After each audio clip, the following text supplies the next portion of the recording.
Hey all, welcome back. In this video, we are going to discuss about the topic glycolysis from chapter Respiration of class 11. We'll be discussing the whole 10 steps of glycolysis and the ATP and NAD involved in this whole 10 steps. Before moving into the steps, we have to know where the site of glycolysis is. Where does it take place? It is in the cytoplasm of the cell that the process of glycolysis takes place. There's an interesting origin of the term glycolysis, that the term glycose is associated with sugar and the term lysis is something related with splitting. So let's read it together. It is sugar splitting process. So simply glycolysis refers to the splitting of sugar. So what is that sugar? Yes, from that we can understand the sugar refers to glucose. And while getting into the different processes or steps of glycolysis, we'll be understanding the first molecule with which the glycolysis process begins with is that of glucose molecule, which is a 6-carbon compound. The details regarding glycolysis was revealed by the work of 3 different scientists. Let's name them. Yes, they are Gustav Emden, Otto Meyerhof and J. Parnas. Hence, it can also be, the process of glycolysis can also be termed as EMP pathway. EMP pathway. The E stands for Emden, M for Meyerhof and P for Parnas. Hence, the name EMP pathway for glycolysis is also used. Another factor regarding this glycolysis pathway is that it is also known as the common respiratory pathway. It is also known as common respiratory pathway because up to the formation of pyruvic acid, it is common for both aerobic as well as anaerobic respiration. Whichever the pathway it will be followed by, it doesn't matter. This glycolysis process is common respiratory pathway for both the processes aerobic as well as anaerobic respiration. Then let's begin with the different steps of glycolysis.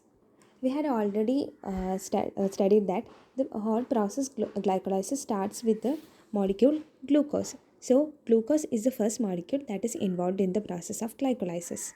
It is a 6-carbon compound and as we all know, its formula is C6H12O6. It's a 6-carbon compound. Then comes glucose 6-phosphate. A phosphorus molecule is being added, hence the name glucose 6-phosphate. Next comes fructose 6-phosphate. Glucose is being converted into fructose in this process. The phosphorus in the 6th carbon position doesn't have any changes, hence fructose 6-phosphate. Then comes the molecule fructose 1,6-bisphosphate. Here, one more phosphorus group is being added, hence the name 1,6-bisphosphate. This bis stands for two different phosphorus molecules. The already one in the 6th position remained as such. One more molecule of phosphorus which is attached to the 1st carbon position. Then comes glyceraldehyde 3-phosphate or dihydroxyacetone phosphate. These are the 2 different molecules which is comprised of 3 different carbon molecules. Up to the glyceraldehyde 3-phosphate or dihydroxyacetone phosphate, all these were that of 6 carbon compounds, but glyceraldehyde 3-phosphate as well as dihydroxyacetone phosphate, these 2 molecules are comprised of 3 carbons only. What happens here is, these are 2 different functional isomers. These are functional isomers, glyceraldehyde 3-phosphate and dihydroxyacetone phosphate. And the process functional isomerism takes place here. Then comes 1,3-bisphosphoglyceric acid. That too is a 3-carbon compound. 1,3-bisphosphoglyceric acid. As we had already mentioned, these 2 molecules are interconvertible because they are functional isomers, and it is being, any one of the steps will be followed by the 1,3-bisphosphoglyceric acid. Both glyceraldehyde 3-phosphate as well as dihydroxyacetone phosphate will be taking place. They are interconvertible and it will be followed by 1,3-bisphosphoglyceric acid. Next comes 3-phosphoglyceric acid. It too is a 3-carbon compound. Next comes 2-phosphoglycerate or 3-phosphoglyceric acid. It doesn't matter whether it is glycerate or glyceric acid, both are correct. So 1,3-bisphosphoglyceric acid followed by 3-phosphoglyceric acid, then comes the 2-phosphoglyceric acid. Then comes phosphoenol pyruvate or phosphoenol pyruvic acid. It too is a 3-carbon compound.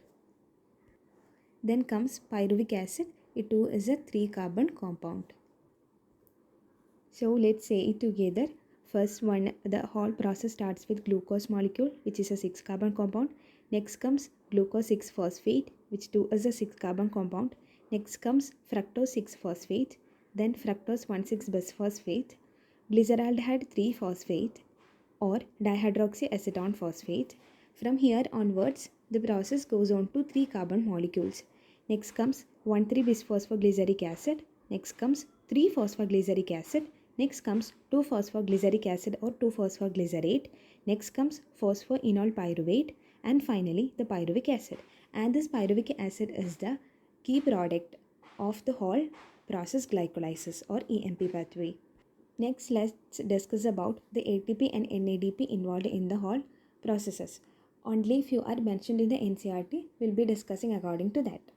The first step in which ATP is being converted into ADP is that of the glucose when converted into glucose 6-phosphate. It is already clear that glucose molecule to the 6th position a phosphorus molecule is being added. Hence ATP is to be converted into ADP and an inorganic phosphate. This inorganic phosphate is being added to the glucose to the 6th position, hence glucose 6-phosphate. It is the first step in which ATP is being converted into ADP, hence the utilization of ATP is taken place there.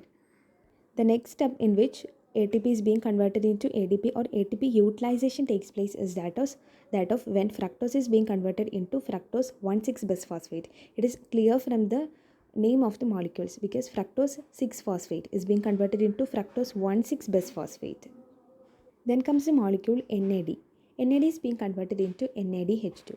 We already know that it is existing as NAD plus and it is being converted into NAD plus H plus. NADH plus H plus.